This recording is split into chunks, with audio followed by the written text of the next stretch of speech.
Bom, pessoal, então, nessa aula, a gente vai continuar falando, né, sobre as ideias do filósofo grego Aristóteles. Na aula passada, a gente viu sobre a oposição dele às ideias do Platão, de onde viria o conhecimento, né, que para o Aristóteles o conhecimento ele é criado através da análise do mundo material, né, da análise das coisas materiais. E aí a gente viu, né, a oposição dele ao Platão, a ideia do ato da potência e a teoria das causas, né? Então Aristóteles ele vai buscar explicações sobre o mundo, né, sobre as coisas que existem e continuando, né, mais ou menos nessa linha, o Aristóteles ele vai explicar que, né, ele vai chegar à conclusão de que tudo que existe no mundo, todas as coisas que existem, elas podem ser e devem ser organizadas, né? Devem ser classificadas e organizadas para facilitar o entendimento, né? Então, como é que a gente pode entender o mundo? O Aristóteles vai dizer que a gente pode entender o mundo através da organização que existe. Então, a gente pode classificar do menor para o maior, do simples para o mais complexo e assim por diante. Então, seria, né, uma forma melhor de se entender, né, o mundo, ou seria uma forma de se entender o mundo, né, e que então ele vai, inclusive, usar essa ideia, né, para classificar as coisas, né. Ele vai dizer, por exemplo, né, que existem coisas que não se movem, coisas que se movem e coisas que movem as coisas, né? Então, essa ideia dele já é uma classificação, tá? Já é partindo desse ponto de vista. Então, por exemplo, o que são as coisas que não se movem? As coisas que não se movem são os objetos, que são coisas que não se movem de jeito nenhum, que não tem nenhum movimento dentro delas. Aí nós temos algumas coisas que se movem, mas que o movimento delas é somente dentro delas próprias, né? O movimento é próprio, como por exemplo as árvores, né? O rio, que o movimento é dele próprio. Então, qual é o movimento da árvore? O movimento da árvore é o fato dela estar, né, o tempo todo em crescimento, né? Mesmo que a gente não perceba a olho nu, a árvore está o tempo todo crescendo, estão nascendo folhas, frutos e assim por diante. Então, né, tem coisas que se movem e coisas que movem as coisas. Ou seja, seria aí o mais complexo dessa classificação, né, das coisas que existem no mundo. Essas coisas que movem as coisas seríamos nós, né, seríamos os seres humanos, porque nós temos a capacidade de mover as coisas, né? Ele vai dizer que essa classificação ela pelo fato de que, para ele, todos os seres, todas as coisas que existem no mundo teriam almas, né? Tudo que existe tem alma, né? E lembrem-se que aqui a alma não é no sentido religioso, né? É a alma no sentido de ser né, uma versão aí não material, né? Então, assim, é mais ou menos como a gente pensa na alma, né, na alma do ser humano. Então, ele vai dizer que todas as coisas têm almas, mas algumas almas são mais evoluídas que outras. Então, a alma, por exemplo, dos seres humanos, ela é mais evoluída de todas e ela tem a capacidade de mover outras coisas. Então, essa capacidade faz com que o ser humano ele esteja no topo da classificação aí de tudo que existe no mundo, os seres humanos estão no topo, né? Então, como eles estão no topo, todo o restante que existe abaixo dele, né, tanto a natureza e os objetos, né, devem servir para que o ser humano consiga alcançar, né, a sua melhor existência. Então, já é uma ideia dele, né, classificando aí as coisas que existem no mundo, mais ou menos nesse sentido. Então, e aí então o Aristóteles ele coloca o ser humano, né, numa posição, né, bem, digamos assim, bem valorizada, né?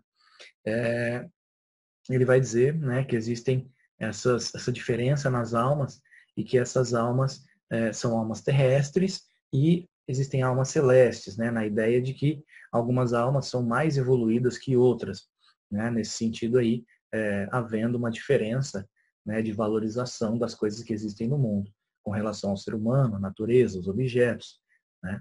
E assim por diante. E o Aristóteles, ele vai ser o primeiro filósofo, pelo menos do Ocidente, a estabelecer uma ideia sobre o que a gente chama de ética, né? Sobre ética. Ele vai pensar o seguinte: tudo que existe no mundo tem um propósito para existir. Tudo que existe no mundo tem um objetivo de existir. Existe por um objetivo, né? Por uma finalidade. Mas qual é a finalidade do ser humano? Qual é o objetivo do ser humano existir? E ele vai dizer que o objetivo do ser humano é ser feliz, é alcançar a felicidade.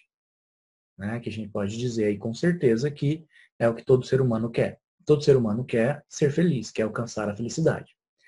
Então, o que seria o comportamento ético para Aristóteles? O comportamento ético é o comportamento capaz de gerar felicidade. E essa felicidade é feita através desse comportamento que prepara e condiciona o espírito para o pensamento, né, para uma evolução do pensamento. Portanto, é preciso de treino. Né? Portanto, é preciso treinar o pensamento, é preciso treinar a mente para escolher de modo cada vez mais correto e então escolher sempre, né, em direção à felicidade. E aí ele vai dizer, né, o comportamento humano mais virtuoso, né, o que mais vai levar à felicidade, o comportamento humano mais ético possível, vai ser o que ele chamou de justa medida. Então, o que seria a justa medida? É o equilíbrio entre a falta e o excesso. Né? Vamos, né, pegar um exemplo. Na hora de comer, né, que é necessário para a sobrevivência. Né? Todos nós precisamos comer para sobreviver. Mas na hora de escolher o que comer ou quanto comer. Se a gente comer muito pouco, ou comer alimentos que não são nutritivos, a gente vai passar mal. Né? Vai ser ruim, não vai gerar felicidade, a gente vai passar mal.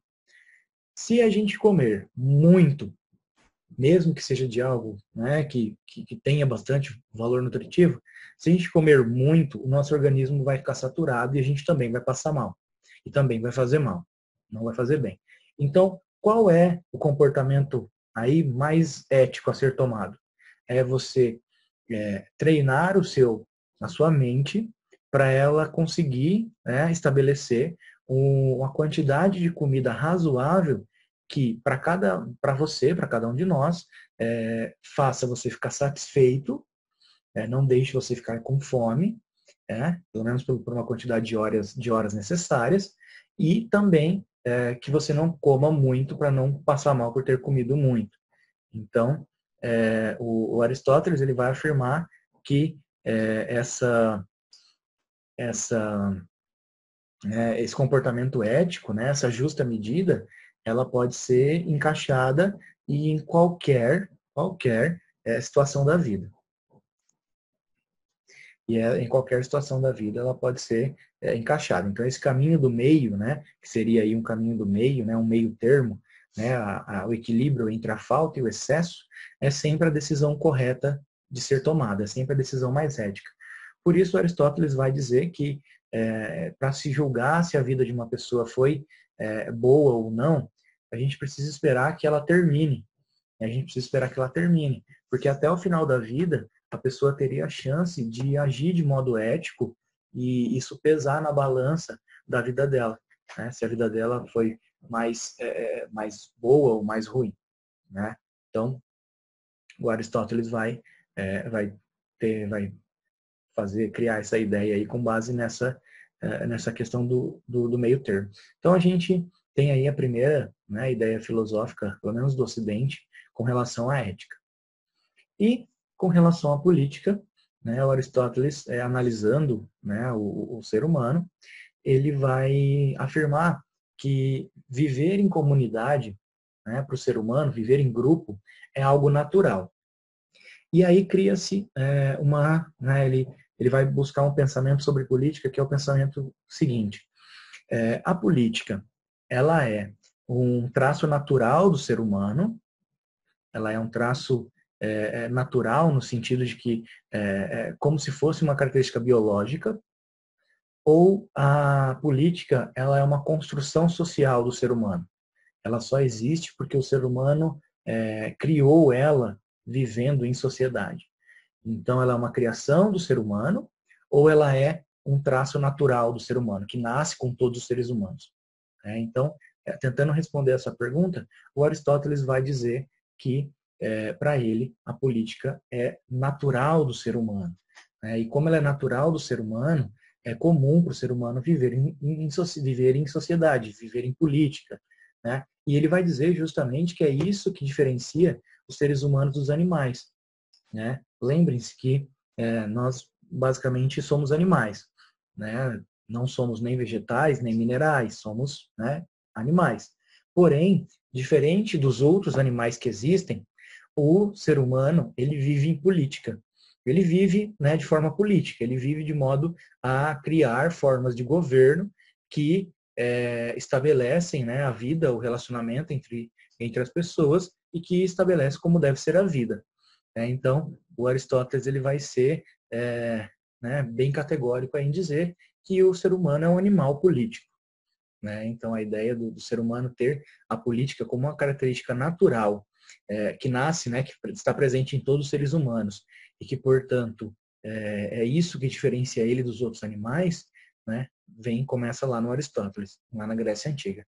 E aí ele vai analisar sobre o papel do Estado, o papel do governo. Então, se a política é algo natural do ser humano, qual é a melhor forma?